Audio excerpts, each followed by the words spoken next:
like, subscribe and get notified.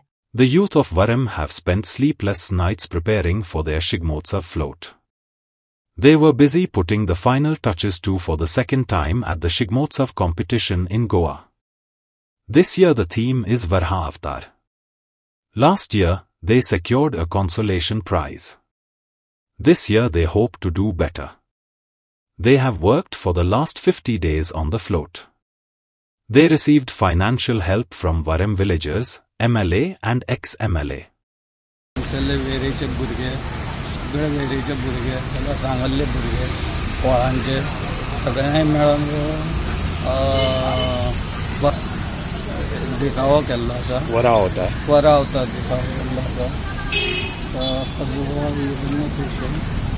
तो वरा अवतार ती पृथ्वी आनी विष्णू सर्पाचेर न्हिदलेलो आसतलो थोडे 15% काम बाकी उरला ते फाल्यां म्हणल्यार ते कंप्लीट जाता हे आमकां लोक आहा पळय सरपंच तशेंच ex-MLA तशेंच थोडे बिजनेसमॅन आहा ते हेल्प करतात तेंच्या सपोर्टाचेर आमी करतात कितें प्रायज गावता कितें एक फिफ्थ प्रायज फोर्थ प्रायज मेळ्ळो जाल्यार आमच्या भुरग्यांकूय तितलें बरें दिसता उमेद येता आनी फुडल्या वर्सा हेज्यानूय बरो करूं शकता ते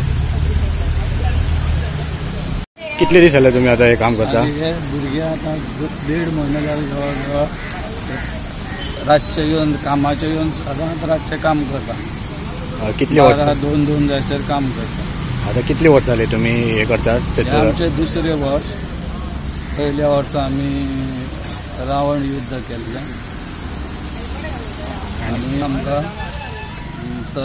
फ्लोट केल्लो रावण युद्ध ताका आमकां कॉन्सोलेशन प्रायज पणजे म्हापसा तशेंच पेडण्यां आनी 3-4 कडेन अशें आमकां प्रायजां मेळिल्ले आसा पोरू आमी एकाच ट्रॉलीचेर केल्लो म्हणून आमी ते 3 ट्रॉली यूज करून मातसो वाडयला